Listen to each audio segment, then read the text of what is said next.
বন্ধুরা, ঈদ আসলেই অনেক মানুষ বেতন আর বোনাস হাতে পায়, কিন্তু দুঃখের বিষয় হলো অনেকেই সেই টাকা দিয়ে অনলাইন ক্যাসিনো, ব্যাটিং বা জুয়া খেলতে গিয়ে সব হারিয়ে ফেলেছে। একটা প্রশ্ন করি আপনাদের, যে টাকা দিয়ে পরিবারকে খুশি করা যেত, বাবা মাকে উপহার দেওয়া যেত, সংসারের কাজে লাগানো যেত, সেই টাকা যদি কয়েক মিনিটে হারিয়ে যায়, তাহলে সেটা কি শুধু টাকা হারানো? না, এটা হারানো ভবিষ্যৎ, শান্তি আর সম্মান। আজকের ভিডিওতে আমরা জানব কেন মানুষ বেতন বোনাস দিয়ে জুয়া খেলে, কিভাবে কয়েক মিনিটে সব হারিয়ে ফেলে, এর ভয়ঙ্কর বাস্তব উদাহরণ, এবং কিভাবে এই ফাঁদ থেকে বের হওয়া যায়। ভিডিওটা শেষ পর্যন্ত দেখুন, কারণ শেষের দিকে আমি কিছু বাস্তব সমাধান বলবো। আসুন আপনাদেরকে একটা বাস্তব গল্প বলি। রাশেদ নামের একজন একটি কোম্পানিতে চাকরি করে। ঈদের আগে সে পেল মাসিক বেতন, ঈদের বোনাস, মোট প্রায় 50,000 টাকা। প্রথমে সে ভাবল পরিবারকে কিছু কিনে দিবে, কিন্তু হঠাৎ তার এক বন্ধু বলল, একটা গেম আছে, একটু খেললে ডাবল টাকা। রাশেদ 1,000 টাকা প্রথমে খেলে। হঠাৎ সে জিতে গেল। তার মনে হলো এই তো সহজ টাকা। তারপর সে খেললো 5,000, 10,000, 20,000, এভাবে করে মাত্র 30 মিনিটের মধ্যে সব টাকা শেষ। ঈদের আগে তার পকেটে খালি। এটা শুধু রাশেদের গল্প না, এটা বাংলাদেশে হাজার হাজার মানুষের বাস্তব ঘটনা। এরকম অসংখ্য মানুষের সাথে অলরেডি ঘটে গেছে। যাদের সাথে ঘটে গেছে অবশ্যই এই ভিডিওটাতে একটা কমেন্টে করে যাবেন। কেন মানুষ জুয়া খেলতে শুরু করে? মানুষ সাধারণত 5টা কারণে জুয়ার ফাঁদে পড়ে। নাম্বার 1, দ্রুত টাকা কামানোর লোভ।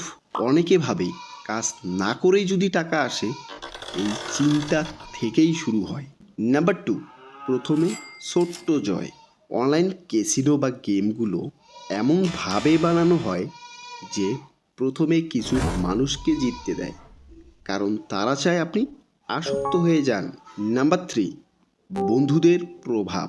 অনেক সময় বন্ধু বলে, ভাই আমি তো 20,000 জিতেছি, কিন্তু সে হারার কথা বলে না।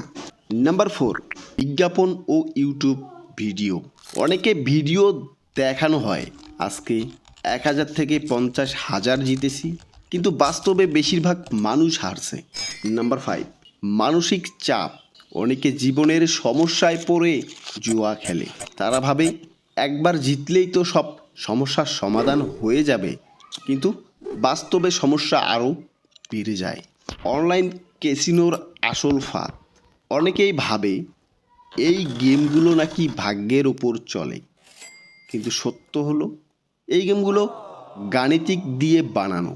এমনভাবে বানানো হয় যাতে শেষ পর্যন্ত কোম্পানিই জেতে। আপনি হয়তো একবার জিতবেন, দীর্ঘ মেয়াদে হারবেন, এটাই সঠিক। ক্যাসিনো সবসময় লাভ করে। একটা কথা চিন্তা করুন, যেখানে আপনি লাভের আশায় জুয়া খেলতেছেন, সেখানে জুয়ার কোম্পানিও লাভের আশায় খেলতেছে। তার মানে সেখানে অবশ্যই কোম্পানির অ্যালগোরিদম এমনভাবে সেট করা যেটা তাদের ডিরেকশন অনুযায়ী কাজ করে, আপনার ডিরেকশন না, বা আপনার ভাগ্য না। জুয়ার ভয়ঙ্কর ফলাফল। অনলাইন জুয়ার কারণে অনেকে মানুষের জীবনে ঘটে পরিবার ভেঙে যাওয়া। কারণ স্বামী টাকা হারিয়ে ফেললে সংসারে ঝগড়া শুরু হয়, আর সেই ঝগড়া থেকেই শুরু হয়ে যায় বিচ্ছেদের। ঋণের বোঝা।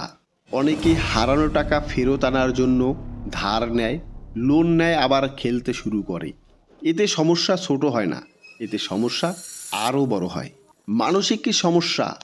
অনেকেই ডিপ্রেশনে চলে যায়, কারণ তারা ভাবে আমি সব শেষ করে ফেলেছি। ভবিষ্যৎ নষ্ট। যে টাকা দিয়ে ব্যবসা করা যেত, সঞ্চয় করা যেত, সেই টাকা হারিয়ে যায় কয়েক মিনিটে। ঈদের বোনাস কিভাবে সঠিকভাবে ব্যবহার করবেন? বন্ধুরা, ঈদের বোনাস যদি ঠিকভাবে ব্যবহার করেন, তাহলে এটা আপনার জীবনে আশীর্বাদ হতে পারে। পরিবারকে খুশি করুন, বাবা মা, স্ত্রী, সন্তানদের কিছু কিনে দিন, সঞ্চয় করুন, বোনাসের অন্তত 30% সেভ করুন। ছোট্ট ব্যবসা শুরু করুন। এই টাকা দিয়ে অনলাইন ব্যবসা, ছোট দোকান, খামার শুরু করা সম্ভব। নিজের দক্ষতা বাড়ান, কোর্স করুন, যেমন digital marketing, video editing, freelancing. এই সমস্ত কাজ যদি আপনি করেন তাহলে আপনার মনোনিবেশ থেকে শুরু করে আপনার মস্তিষ্ক কখনোই জুয়ার দিকে যাবে না। জুয়ার আসক্তি থেকে বের হওয়ার উপায়, কেউ যদি ইতিমধ্যে এই সমস্যায় পড়ে থাকেন তাহলে কয়েকটা কাজ করতে পারেন। জুয়ার অ্যাপ ডিলিট করুন, টাকা নিজের কাছে কম রাখুন, বন্ধুদের সাথে সময় কাটান, নতুন লক্ষ্য ঠিক করুন। মনে রাখবেন, আপনার সঙ্গ যেরকম আপনি ঠিক সেম অবস্থানেই যাবেন। এজন্য এরকম বন্ধুদের কাছ থেকে দূরে থাকুন যারা আপনাকে অনলাইন জুয়ায় উৎসাহ করে। বন্ধুরা, ঈদের বেতন ও বোনাস হলো আপনার পরিশ্রমের ফল। এই টাকা দিয়ে যদি আপনি পরিবারকে খুশি করেন, ভবিষ্যতের জন্য সঞ্চয় করেন, তাহলে এই টাকা আপনার জীবন বদলে দিতে পারে। কিন্তু যদি এই টাকা জুয়া বা ক্যাসিনোতে হারিয়ে ফেলেন তাহলে সেটা শুধু টাকা না, আপনার ভবিষ্যৎ হারানো। মনে রাখবেন, যে টাকা সহজে পাওয়া যায় সেটা কখনোই দীর্ঘস্থায়ী হয় না, কিন্তু পরিশ্রমের টাকা বরকতময় হয়। যদি ভিডিওটা ভালো লাগে লাইক দিন, কমেন্ট করুন, আর এমন এক বাস্তব ভিডিও পেতে চ্যানেলটি সাবস্ক্রাইব করুন।